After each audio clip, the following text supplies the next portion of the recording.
Chayil ben Baruch Leva Kohen, friends and family of Sidney Bestler, Shalom Shraga ben Dov, friends of Marvin Weinstein, Mordechai Ozga ben Yisrael Aharon, Sarah Alpert in memory of her husband,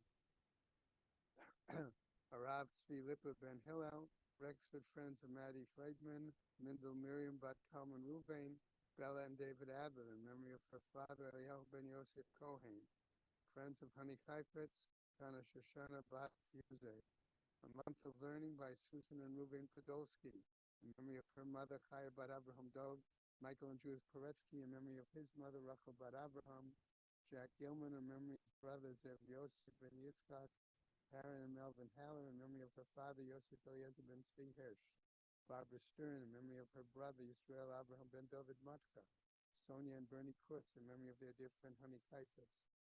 A Week of Learning by Andrew and Stephanie Becker in memory of his mother Chayalea Bat Yehoshua and in honor of his friend by Mordechai Skovitz who said Kaddish for her, Marsha and Gary Schrager.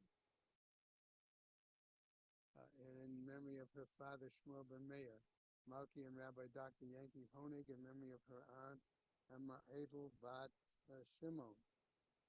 Today is the 3rd of June. There are no individual days of learning today. May Shabbos have an aliyah, Frank Roshia, Velti Yeshiva Shemet Open Israel, the good Kabenshtia.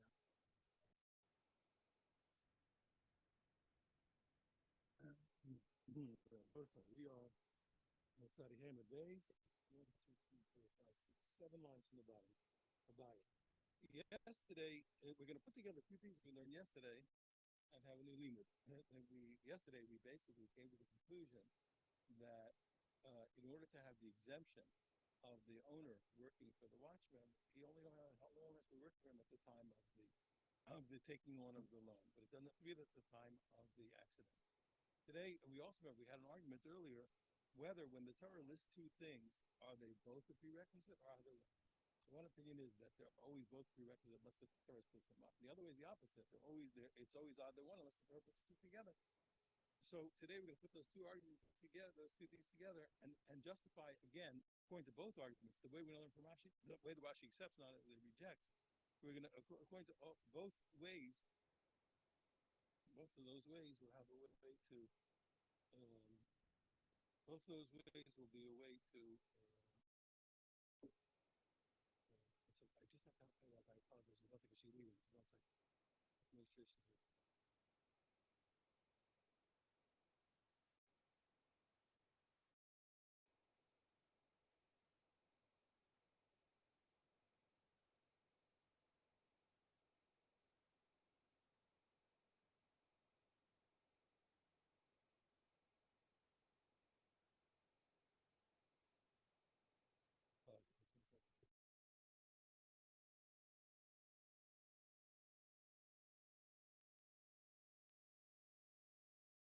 Okay, so we're going to justify that limud according to both of those two opinions. Abai saw like Rabbi Yoshia. Abai holds like Rabbi Yoshia, but in general, whenever there's two things, it always means both unless the Torah separates them. And with regards to the cry, Rabbi Yoshia, he explains the psukim in such a way that we get the halacha that we said yesterday according to Rabbi Yoshia. Rabbi saw like Rabbi Yosef. Rabbi holds like Rabbi Yonatan that the Torah always would there list things beyond unless the Torah puts them together. With regards to the cry, Rabbi Yonasan, he explains our psukim again to come out the same halacha like Rabbi Yonasan. Like in either system, you come out with this halacha. Abai saw like Rabbi Yoshia. Abai holds what when you have two things with regards to the cry of Rabbi Yoshia.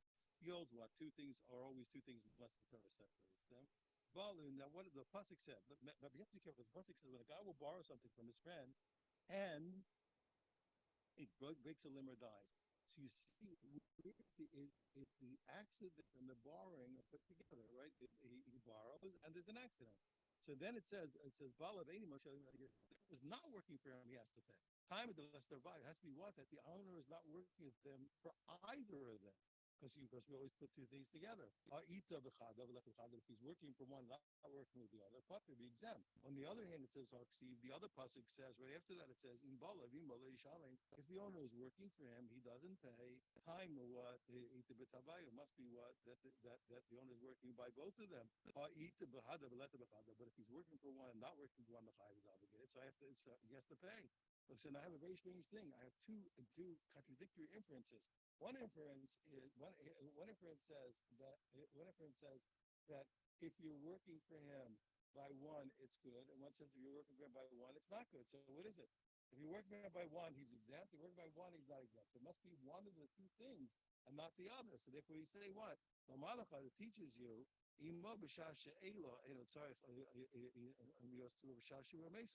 only one of them, but it has to be the right one. As long as he's with it for the time of borrowing, he doesn't have to be at the time of the breaking of the limb or dying. But and if he's with him, even if he is with him, if he's with him for one of them, it's not he'll not be exempt. But he's with him for the time of the breaking of the limb or the dying. Okay, it's not good enough. Not sufficient. He still has to have been with him at the time of the borrowing. In other words, one says one yes is good, and one says one no is good. So make up your mind what it is. So the answer is it's one yes and one no. Yeah, that's the thing. That's how you learned it according to the opinion that two are always together unless the Torah separates them. The Rambam is going to do the same trick, and we have to take out the word the Tanya according to Rashi. Rambam holds like Rabbi Yonasan. Rambam holds like Rabbi Yonasan. What the things are always separate unless the Torah puts them together. And that's not correct, Rabbi Yosef. He's explaining our truth like Rabbi Yosef. And we don't put the word the Tanya in here according to Rashi. He says, you said what? So a guy borrows from his friend, and it has an accident. If the owner is with him, he's working for him, and he doesn't pay. So it sounds like what? It could either be that he's with him for one, not with him for one, because according to that opinion, they're not together unless the Torah demands them together. So it could be that you work for him for both, or work for one, and not work for one. And nevertheless, only what, even though he's working with him one of the two occasions, he's still exempt. You see, on the other hand, it's written afterward. If the owner is not working for him, he has to pay. Mashma, must be when does he have to pay that he wasn't with him for either. But it also sounds like that if he's working for one and not working for one, he would be obligated. Again, it's contradictory. Make up your mind. Is one get on and one off good, or is one on one off no good? Make up the two can contradict. The answer is to teach you. As long as he was with them for the time of the borrowing, you work for him, and so after Yosimo, said the boss doesn't have to be working for him, the owner doesn't have to be working for him when the accident happens. If he's with them at the time of the accident, breaking the limb or dying, so it's not sufficient. So if Yosimo has to be with them at the time of the borrowing. Now, of course, what's the obvious question? 1 second. How'd you make it? Okay, good. Both of you proved the same point. One and one off is good. Why did you decide that one for the borrowing and off for the accident is good? Maybe off for the accident and off for the borrowing is the one that's good. How'd you decide? Why'd you make an assumption? You're right. You both proved from the Torah that one of them is necessary and sufficient. How did you know which one? The answer is, so what are you talking about? He said, well, why did you say that? I could easily have said the opposite. The says, no, there's a reason why I choose one. And why I chose that the significant is the borrowing and not the accident. That's the time he has to be working with to get off, right? Mistava, because it's common sense. It makes sense. What? She'ela adifa, obviously what the borrowing is more, it has more influence on him being exempt, okay? Rather than working for the time of the accident. Why? But shouldn't become Maisi law. But should say at the time of the borrow is the time that he brings it in. When do you borrow? You take when the borrower takes it into his domain, he stops the animal. So obviously, it makes sense that since the time of everything happens at the time of the borrowing, that's the time that it has to be working for him. Other Rabbi says on the contrary, Shua Mesa Difa. No, it's much more significant to exempt him from paying for an accident that he's working for him at the time of the accident. The whole point of what? That he's obligated on the accident, and that's the point, to exempt him from the accident. So it must be what? If since the whole salient point is to exempt him from accident that he's usually obligated for, he has to be working at the time of the accident. He says, come on, so what? He says, what do you mean? Without the borrowing, there's no significance whatsoever to the accident. I said, so what? No, and without the accident, there's no significance to the borrowing. He's not going to have to pay for the accident. What it says, I feel even so, even though right, borrowing has nothing to do with the accident, but still borrowing is more significant because at that point he becomes obligated to what? To pay for these, he has to feed it. So again, we see the primary obligation is there. There's a lot of argument to explain what that means. Okay, Rav Ashi says the following. He does a very interesting point. You know why? He says, I'll tell you another why, how we know that it has to be that the owner has to be working for him at the time of the borrowing and not the time of the accident. Because it says, look, this is amazing because he just throws everything out of the way and he goes straight to the pasuk. He says the pasuk says crawl b'chiyisha ish what the pasuk says is when a guy will borrow from his friend, below Ray Aoimo, and it doesn't as opposed to what as his friend borrowing from him. Sham Yisham. That's when he pays. When do you pay? When your friend's borrowing from you, when do you pay? When you borrow from your friend. But if you borrow from your friend and your friend is borrowing from, if you borrow and your friend is borrowing from you at the same time, okay, you're borrowing I'm sorry, you're borrowing the object from your friend and you're not borrowing the object plus your friend. No, I didn't say right. You're borrowing when a guy will borrow a cow from his friend, not the guy who borrows the cow and his friend. The person says when a guy will borrow a cow from his friend, he has to pay for accidents. No, he borrows the cow but didn't say the cow and his friend. Okay, so okay, but okay, so therefore, Shem only when he borrowed the cow and not with his friend. Oh, really? But if he borrowed the cow and the friend, the guy's working for him. Puppy is exempt. So now, oh my goodness, he just broke through all the barriers. He does. You don't need anything. Now I learned it. You proved the whole point and learned all the dinim from one inference. From one inference, okay? Then what? When you borrow the cow from your friend, not when you borrow your cow and the friend. So then he says, so why do I need the whole psuk of the whole phrases, the whole clauses that we were learning before? If he is with him, if he isn't with him, we don't need anything. All you need now is what you said. What? When you borrow the cow, not when you borrow the cow and your friend. The whole everything we learned, the whole thing's not necessary. So Gemara says, no. I needed those psukim. He says, you're making a mistake. That inference that we made on its own is meaningless. On its own, isolated, we never would have done that. That would be utterly irresponsible. Ilav Hanaf, had it not been for the other psukim, if he's working for him, he's not working. Amina would have said, I work on the Prabhupada. So he just said it. Said, you borrow a thing, it doesn't mean you borrow a thing with a friend, and now you borrow your thing in the friend. I told you, inferences are it's an endless game. You can play forever. It means nothing. Anybody can make an inference. A kid can make it. It means nothing. Over here in context, I'll make that inference. Once you told me that the Torah went out of its way and told me when he's working for him, when he's not working for him. Once I know working for him, not working for him is significant, then I can use the opening inference to show you where the significant moment is. Since it said when you borrow from your friend and not when you borrow from your friend and your friend. So there's the point. There's the salient point. That's at the time of the borrowing as opposed to at the time of the accident. Good. Now we're going to have lots of incredible questions. Okay, we have to see this thing.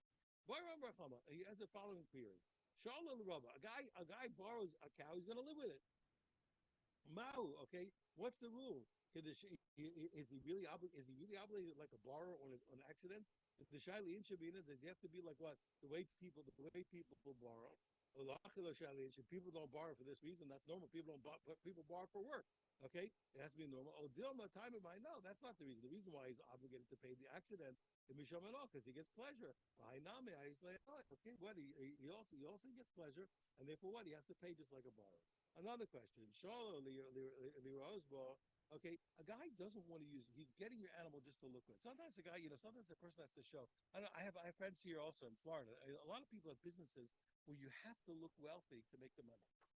You gotta. That's why they go into business and without any money, they buy the finest car. What they have to drive up. They don't drive up in a luxury car. They can't do business. Yes, they have to look rich. So there's lots of ways to look rich. Okay, so what is it? Charlie Roseborough said he borrowed the cow to look like he has money, so the people will trust him. They'll give him money without trust. They'll give him merchandise on consignment without trusting him. Mahu, what's the rule? Since you look, you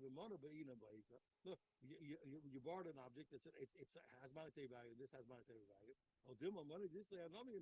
No, to get the rules of borrowing, you have money that has what that he takes it from. He actually uses the actual object. He plows with the cow, or he does something where he sweeps with the broom, and he doesn't. He's just there for show. We don't know. Okay, another thing.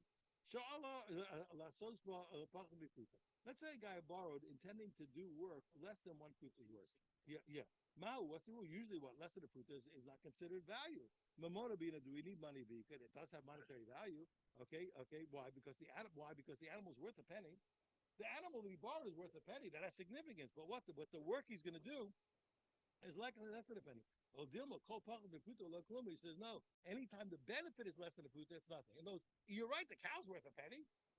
But since the benefit, remember, the whole point of a borrower is that he benefits from the obligation. The benefit is not enough to obligate him in the laws of a borrower. Furthermore, we say here, Shal Shtepar. How about this? What if you tell me that even if you tell me okay, you have to have benefit of a penny. Okay, but Shal Shtepar will still then pruta.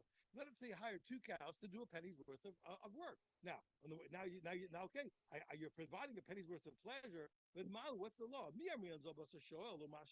listen, if I follow the borrower and the lender lent him a penny's worth, and what? And he is what? And he is getting a penny's worth. Okay, he's getting a penny. He's getting a penny's worth. Oh, Dilma Zilba surprise. But if you follow the cows, each one he's only getting a half penny from each cow. He's getting one penny's worth from the two cows. So as far as the borrowing and lending, he's got a penny all around. But as far as each cow's only providing one half penny of pleasure. Maybe that's not the pleasure that the Torah obligated the guy for borrowing.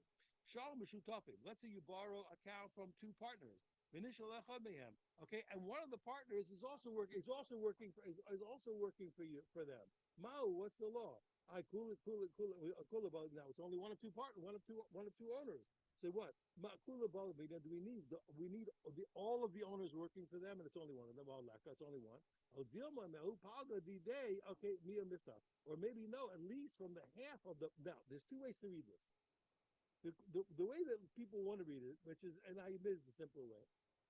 He says, "Oh, no, maybe at least from the half, since one of the owners is working for him, so at least of the half of the obligation to that owner, Mia Miftar, he's exempt. You see that? But since we're going to have Rishonim, we're going to learn that he's exempt from everything. Okay. So I think you could read it another way. It would be like this. It would be what? That from the half that's represented by the one owner, that's enough to exempt the guy. That's the other way to read it. You understand? From the half that's represented from his. No, one way is what? From the half that the owner is owed, he's exempt. The other way is no. From the half that the owner represents, he's exempt on everything. He's exempt on everything. That's another way. That's why I said because it's serious. I'll see it from our. No, it's the owner. It's the owner. It's the owners they have to discuss. Here. I own the front half. Mm-hmm. Yeah, that's right. That's right. That was Laurel and Hardy. Laurel and Hardy. They only have enough for one soda. So one order is tutti frutti and one order is strawberry. So Hardy's nice. He gives it to Laurel to stay Laurel to drink first. He drinks the whole cup. He says, "How come you drank the whole cup?" I got strawberry. You got tutti frutti. He says, "Yeah, but mine was on the bottom." He said, "Shoot up, Charlotte. What happens when two partners? What? Yeah. What happens when two partners borrow?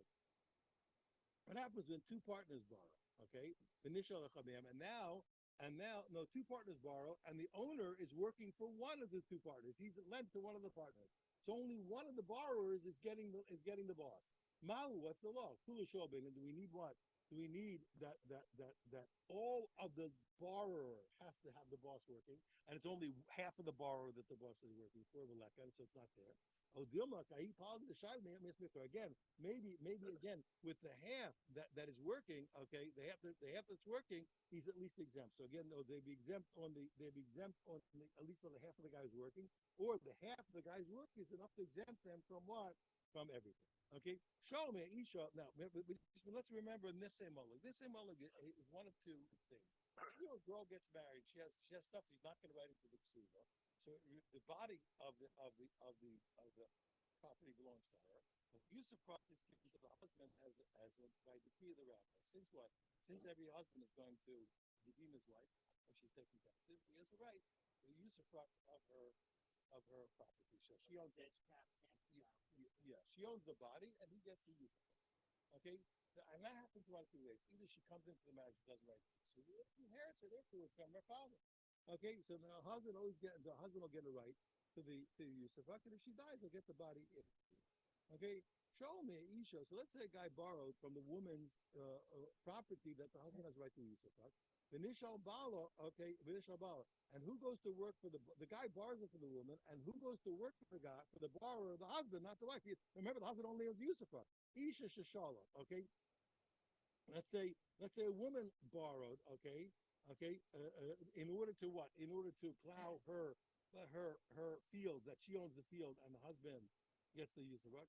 The nishal about, and again, and over here, and the lender but lends himself also to the husband. Malu, what's the law? What's the whole problem? This is the famous question. Kinyan appears to Kinyan Guvdami. Does only Yusufak make you an owner of the object, and therefore what? He's just as good as she is? Or no? Or no? We don't say no. Now, the truth is that's a universal argument. We'll talk about it in 2 minutes. Amalei Ravina Rabashi, he says, let's see, we'll talk about it in a minute. Amalei Ravina Rabashi, another question. Amalei Shluchot, say we Sha'el Li, in Parsi. A guy says to his proxy, he says, listen, go and be lent with my cow to the other guy, you and my cow. Be lent, no, I'm lending my cow to the guy and myself, stand in my place. You be me. Mahu, what's the law? Okay, he says, what? Bala Mamish mean, do we need Mamish, do we need with the true owner? And he's never like it, he's not. Oh, Dilma Shluka Shalas Mosa. We all know it's a general rule in the Torah that a person's proxy is like themselves. I'm going to rock away the Rabbi Babashi. He said to him, he said, Baal, he says, so now, the first and last two questions we asked, whether the husband's Yusufrak makes him an owner or not, is he really an owner and can stand in the place of the lender or the borrower? But that's the famous argument of Rabbi Yochanan Shlokish, whether ownership of the Yusufrak is like owning the property, is on the principle. Shliach, the second of the last question the last question that you asked, whether a man's proxy can stand in his place as a lender, look the Rabbi Yodas of Yoshia. It's a famous argument, Yodas of Yoshia. Even though everybody agrees that a proxy can represent the owner, but here with this double language in our case, maybe not. Okay, why? Now let's take a look. Okay, a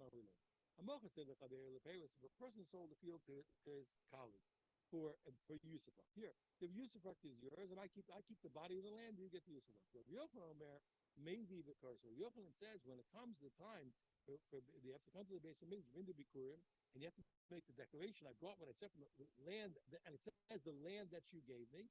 Okay, he brings the Bikurim and he reads, and he says the land. He comes to the base of Mindu and the land that you gave me. Even though he only owned the Paris. Why? Because we say that Yusufak is owning the land. So therefore he said, no, even though you only own Yusufak, we consider as if he owns the land. Reish Lakish says, no, maybe no. Listen, owning the fruit, you don't own the land, and you're not obligated even to bring the Bikurim, but he brings them rabbinically. They ain't no Kohen, according to what opinion. He brings them rabbinically, and he doesn't say those words because it's not true, because he can't say the land you gave because he doesn't own the land, because he only owns the Yusufak. Yochanan may record. Why does Rabbi Yochanan say that he brings it and he makes the declaration? Kinyan Paris to get a good tummy because he holds that owning Yusufak is like owning the land. So he can say he brings Bikurim and he says what? He says the land that you gave me. Like Shloki, maybe never Kohen. Shloki says no. He brings only rabbinically and he doesn't read it. Why?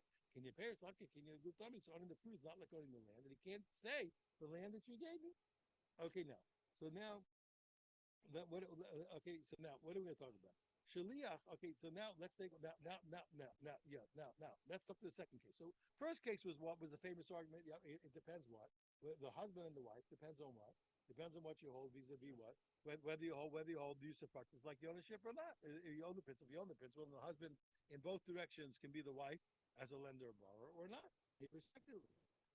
Shaliach. The question of whether I can send my shaliach to be working for the borrower to the extent that the borrower will be exempted as if I work for him or not. That's the argument of Yonas or Yoshi. The tiny because he learned. I'm not Petropus. A guy points at a point. He says, listen. He says, I want you to. You're going to be the one. Well, I'm going away to work. I'm going to ship. You'll feed my wife and kids. You'll be in charge. And since you're the overseer, call it done shit. All vows that my wife makes, the convach of it, until I get back. Okay, Hafala, you should deny them. Okay, you should undo them. Like why? Because the husband can do very for law, and he did indeed it. Yachol for him. So does it work? It doesn't work. Does the Apikshopus have the ability, since the husband appointed, to undo the wife's vows? Talmud Lomar, the pasuk says, "Isha can defend him." You notice it says twice. Her husband. She says, "I'm sorry."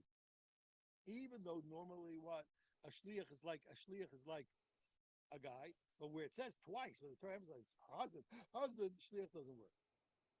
You understand me? It doesn't matter. Even if it says twice, it's meaningless. But see, it's a general, everywhere in the Torah, it's universal. That always a person's proxy is like themselves, and therefore what? So just like over there, and also by us, even though what, even though it talks about the owner, by us it doesn't make a difference. The same argument. Yes, I'm sure it's discussed elsewhere, but it's So I'm saying to you, because not everybody has to hold but significance. it still has to have cover the word. Yeah, but we can hold it's not significant. For the moment, we say it's not significant. Again, we can always argue about these things. Now, so therefore, what? Yeah, and if it says explicitly, I don't remember the one. Okay, anyway, but so therefore we have the argument. So the same argument will apply over here. Whether we take the extra language and say what, that the proxy can't stand in for the owner to be working for the borrower or not. I'm gonna relation to Rabbi. He says, though, say we show in process. Let's say a guy says to a slave, so I'm lending my cow and you be lent with my cow. Mao, what's the rule now? Can we call the slave? Okay. So now you can have that argument by a slave whether you hold the proxy like the guy, but so even if this case you hold that a proxy is not like him, in this case maybe the slave will be why. So you can ask about a slave according to the opinion what who held that any proxy is like the boss. That's a shliach who's able to do a mitzvah. Okay, okay, who can't do a mitzvah. Okay, or Dilma the other way. Afilaman Damra the other way. Even according to the opinion holds that a normal proxy will not work in this case. Hani mili shliach, that's only as a proxy. Well, Evid is so much more than a proxy. Yad Evid kiyad rabodami. It's more. It's like his hand. His mom, she's an adjunct to him. He says, mom, she's like the slave is like his own hand. Amalei Mustafa, he said, Yad Evid rabodami. And Rabba said to Avilash, Alish said, you're right. It makes sense that when a slave is just like the hand of the guy, and therefore, indeed, when he lends the cow and the slave, it's as if he lent himself. Why, Rabbi Chama asked the following.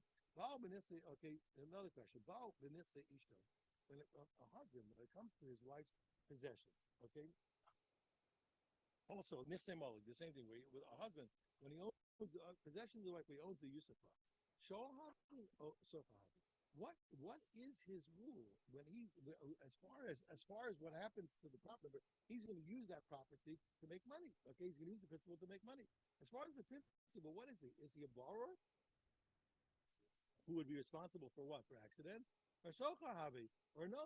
Maybe he's only like a renter. Why is that? Because remember, because he's getting, he's paying for her redemption, so therefore he's a renter. Okay, so he gets the rights. Okay, so the Gemara figures like they wanted that. So now, what's the practical outcome? So we figure what must be the question is, we want to know if he's responsible for accidents. He says, "Oh my Rabbi says, oh my goodness." As sharp as Rabbi Chacham is, that's how big his mistake is. Too quick. He says the question is meaningless. He says, who cares? Who cares whether he's a renter or a borrower? If he's a borrower, if he's a borrower, the wife it's a borrower who has the boss owner working for them. Why the wife is subjugated to the husband? He's and if he's a renter, also what? Excuse me, he's a renter who the owner is working for. So who cares? There's no practical outcome to your question because she's working for him. Here's where the question makes sense. Here's the case. The Agamino, before they ever got married, the husband rented a cow from his wife.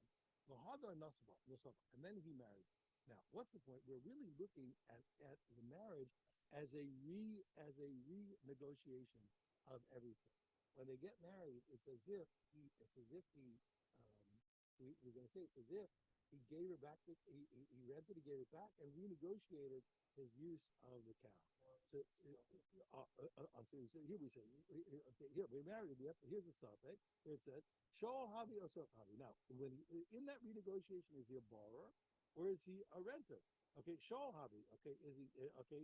Do we say what? That he's a borrower from the time since he married? It's a renegotiation, and what? He took back the cow as a borrower. The acha shela b'bailin, and the and borrowing with her working for him undoes the previous obligation where he had rented it and she wasn't working for him. The previous obligation where he would have been obligated for accidents or not. Oh, deal with the other way. Sochar may say no. He could he's just a serious kind of karma. He continues to be a renter in the same situation as before, And therefore what? And since when he originally took the rental, she wasn't working with him, she wasn't married to him, so he'll have to pay for damages. Marcel guys get out of here, it's meaningless in this. It's also meaningless. My Shana, and what's the difference? He says, he shol havi, okay, that's the shili. He said, what's the difference? If he's a borrower, it's a borrower with her working for him. I'm gonna call it here and it's gonna uproot the borrowing, just like when he reborrows it, it's uprooted here. In order to say it as when he reborrows it, when he gets married, it resets it, and he's borrowing it now with the owner working for him. We don't say it's borrowing without the owner working for him from before. Okay, and the same thing, he's socher nami. If you renegotiate as a socher, take the series for bailing, the typical series for bailing again. So then the series, the re-renting, is going to be renting while she's now working for him, and it uproots with typical series for bailing. Uproots it from before, it makes no difference. But for sure, it's a renegotiation. So then, what is the legitimate question of Rav Chama? Try number 3. To go into Agri Parmi Alma. Here's what happened. She borrowed a cow from somebody before she got married.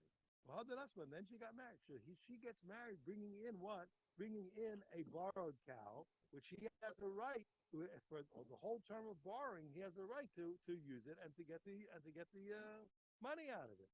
Well, leave it there about the Amre. Okay. And now you remember we had an argument before. Way earlier we learned what happens when a renter lends the cow and the cow gets killed by accident. So one opinion the rabbis held was that the borrower pays the renter, and the renter pays nothing to the owner. So the owner, so the borrower actually made money. The borrower got a new cow, but the renter got a new cow. Okay. The other opinion is no, you can't do business with your friend's cow. But leave it Rabbanan. So according to the rabbis, who say that if you rent a cow and lend it to your friend, the renter has to pay you. The rabbis who say what in the case where the renter gave it to a borrower, the borrower pays the renter, and the boss and the original owner is out. So there's no question that the husband who got usufruct from the wife's borrowed animal and it got into an accident pays nothing. The vade for sure. That's the case where he borrowed it with the owner working for him. Right? He borrowed it and he borrowed it and the girl is working for him. Okay, because he borrowed it from her. Kiti Bailach. Okay, where's the question? Leave the Yossi. The question is according to Yossi holds what? That you can't do business with your friend's cow. And the guy rented it and then gave it to the borrower. He has to you have to pay the owner. The Amr who said what? That's not true. And in a case where the guy rented it, lent it to his friend, and it died, Tachta part of the Ba'al Rishonim, and what? And the renter cannot do business with his friend's cow. Okay, and the money goes back to the owner. It's mine now. What's the husband? Shoal Habi. Now I really have to know. Is the husband, since we do have to pay the original owner that the woman rented from, is the husband a borrower, and he has to pay for damages? Is he himself a renter? In which case he doesn't have to pay. For damages. Amar, we said, Baal lo shav lo shav. He says, Rava says, listen. He says it's easy. He says a husband, he made a mistake. He says he's not this and he's not that. Okay. He's not either. He's not a borrower and he's not a renter. He says, oh, look at him. He's a buyer. He's a borrower, no lender, be right. He's a buyer. Okay, well, he's a buyer. Okay, well, how we learn it from? All he has is rights as a prior buyer. Rav Yossi, Rabbi Chanina, because he learned Rav Yossi, Rabbi Chanina, like we learned, but Usha Iskinu. Usha was one of the places where the Sanhedrin was exiled to. So in Usha, they made a decree. A woman took she had property during the lifetime of her husband, where he has a right to use usufruct. If she dies, he gets the principal in the end. But in the meantime, she sold it and she died. Okay, so now when the husband takes over, what's going to happen? Okay, can he get it back from the buyer? The answer is what? So we said habal motzi miyado kupo. So the rule is what? That since he inherits her, he can take it back from the buyers. Why? Because we consider him to be a prior buyer. It's as if she sold what he had already bought. Because he's a buyer. Doesn't become a contract proof. I think it's only I think it's only rabbinic. Let me think about it. Okay? I'm not sure. On the run, I'm not sure. Let's think. I'll try and think what calmly after. Okay. After the calmly after. Okay. Baba Yishal Shalishto, he says, I have a question. The husband, but when it comes to his wife's property, for example, where she knows after she got from the father afterwards, okay, and what happened was, it's a crazy case. The girl inherited a lot from her father, and unbeknownst to everyone, it contained stuff that belongs to the base of Mikdash. So now, if a person mistakenly expends, they take it out of the shus of Hegdesh and spend it, so they are obligated. They're obligated for me'ila. They have to bring a fifth. They have to pay and bring a fifth and a fifth, etc. So he says, meanwhile, who's the one who transgressed misappropriation? Is it the girl? Is it the father? Pardon me. I'm sorry. I'm sorry. And since the rabbis said what? I'm sorry. And since it's the rabbis who made a decree, remember, it's only rabbinic at the end of the day, made a decree to put those things into the hand of the husband. Okay. Since the rabbinic decree. So do I say who did it? Is it the rabbis who took it away from the base of Mikdash? Is it the husband who takes possession of it, or is the wife by marrying him who gives it to him who did it? Rava Manli Mol says, who's the one who misappropriates? Nimo Baal. So I say it's the husband who did the misappropriation. Why? Because he acquired them, and therefore he acquired them Dagish. Okay, he says I should say no, it's not true. Why? That's here in the liknei, because the guy only wants to buy to acquire stuff that's permissible. He never wanted. He obviously has no intention to acquire things that are forbidden. Okay. Timo shall tell me. You want to say what? You want to say that she's the one? She's transferring it from Hegdesh and Hegdesh to the husband? He says, what do you mean? She doesn't even want to give what's permissible. Okay? She don't want to give anything. She's stuck. Just the rabbis decided it. Okay? She didn't want to give it at all. Yeah, she'd rather keep it. I nimala based in. Should I say the based who gave it over to the husband? They're the ones who misappropriated it. He says, in other words,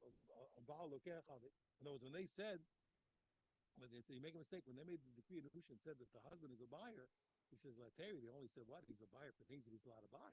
Okay, Lisur, but for things that are permissible. Lisur, love the for things that are forbidden that have been made it. So we're stuck all the way around. It's a Mexican standoff all three around. We don't know what to do. So when the husband actually spends it, okay, he transgresses. Why? Yeah. When he spends it, right.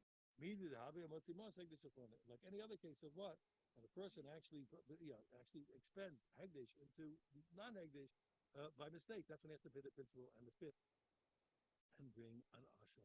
But the point is like this: so long as the money remains in its path the way he got it, and he never undoes it, so then not one of them,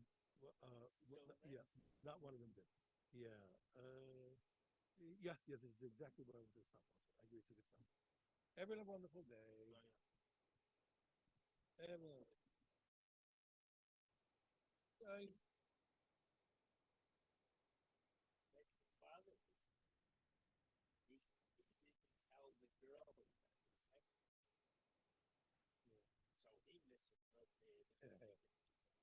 They don't ask. Yeah, I might be everywhere. Hey. This minute.